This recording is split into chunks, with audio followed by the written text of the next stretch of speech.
Tap water is loaded with contaminants and bacteria, and healthy people will typically do everything in their power to avoid drinking it. While this behavior may seem excessive to some, those who choose not to drink tap water are providing themselves with a number of different benefits. Many reasons not to drink tap water. Those who decide to rely on tap water for all of their drinking and cooking needs are leaving themselves exposed to various chemicals and bacteria over the long haul. Drinking tap water that is filled with chlorine and various other toxins significantly increase a person's risk of developing cancer. According to the United States Council of Environmental Quality, these risks are increased by over 90%. While your municipal water treatment plant does its best to filter out chemicals and bacteria, the task is simply too much for them to accomplish on their own. Homeowners who do not properly filter their own water are leaving themselves at the mercy of the local municipal plant's filtration system. If you insist on continuing to drink tap water, you are placing added pressure on your kidneys and liver to filter out all of the harmful chemicals you are exposing yourself to. Be smart and invest in a tap water filter to remove those unwanted chemicals and give your family the clean, healthy water they deserve. Please watch a short video from the Canadian Global News Television report on November 4, 2019 to find out why tap water is not safe for daily drinking. It's a public health crisis of massive proportions.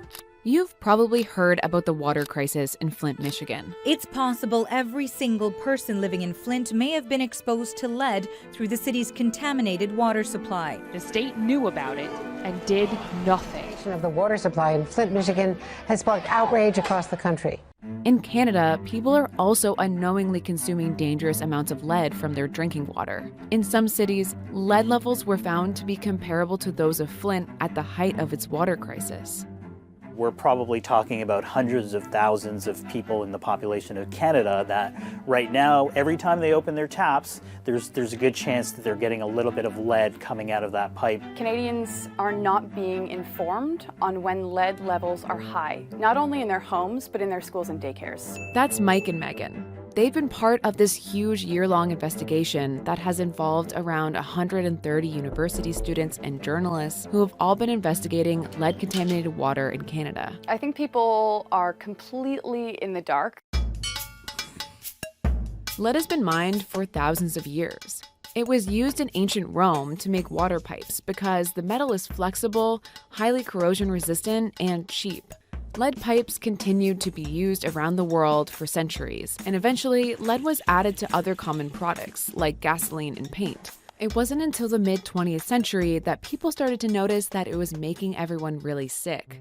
Lead exposure in children has been linked to behavioral problems and a loss of IQ. In adults, it can cause high blood pressure, heart disease, kidney disease, and reduced fertility. Ongoing exposure to even low levels of lead can be toxic.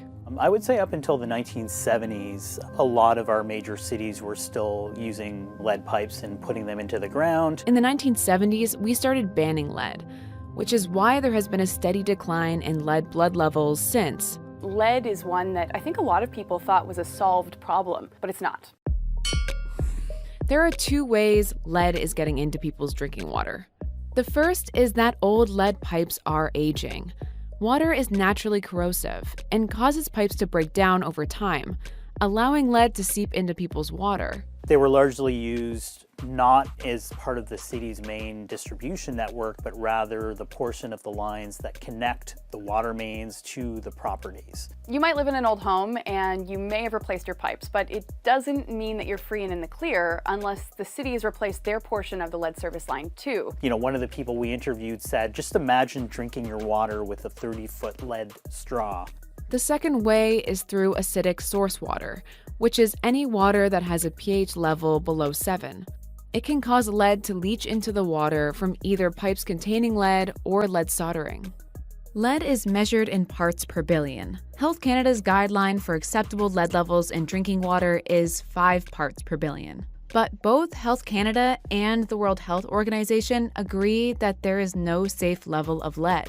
And the way some cities are testing for lead is problematic too.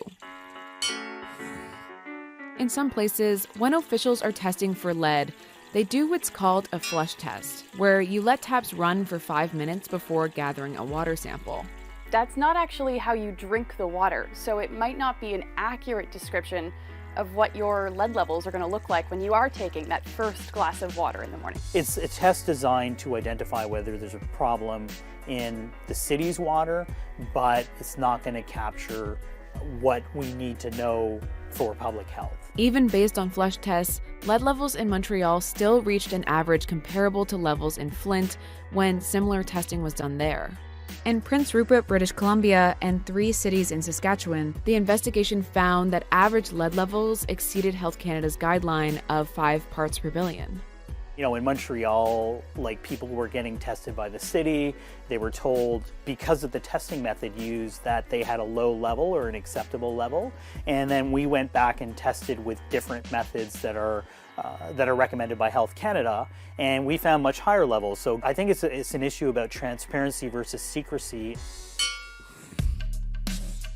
There's no real federal oversight on lead levels in water. Health Canada has set its limit, but then leaves it up to the provinces to enforce them.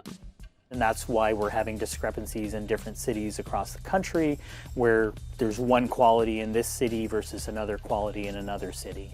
And only Ontario makes data on lead levels public. Nothing currently requires provinces to share testing data with residents, and often they don't. Everybody has the right to know exactly what's in their drinking water, especially if it is deemed unsafe.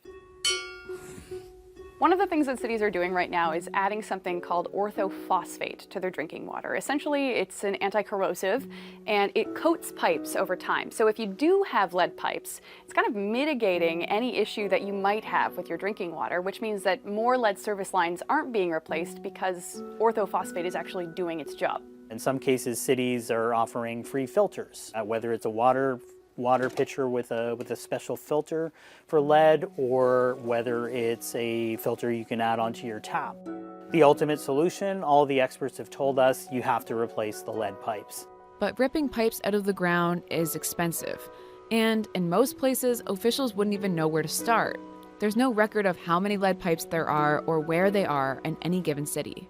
It is costly. It's going to cost homeowners that do this thousands of dollars that they have to shell out of their own pocket to replace their own side of the service line, and the same for the city. The city of Montreal just announced that its total cost, its estimate for replacing its side of lead service lines, is now in the neighborhood of $500 million.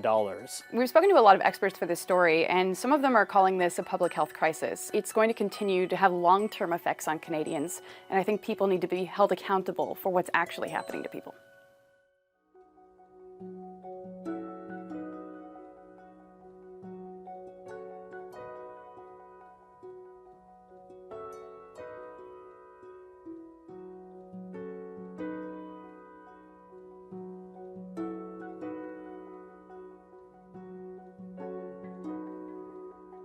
Today, we have a good suggestion for you and your family talking about daily drinking water.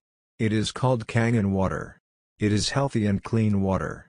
The Kangen water brought to you by a Nagic company, the technology from Japan. This Kangen water was qualified as a medical device, certified by the Water Quality Association called WQA. It has been widely used around the world for 47 years. With million people, it has been used for many years. It is safe, clean, healthy, saves money, saves time, and it lasts for 20 years or more. Not just only your drinking water. There are many benefits for daily use, such as cleaning, cooking, sanitizer, beauty water for women, water for babies, for people taking medication. Please contact a top distributor, Mr. Sunchio. He will explain in more detail and help you out in case if you have any questions. Contact Mr. Sunchio today, for a private demonstration with no obligations.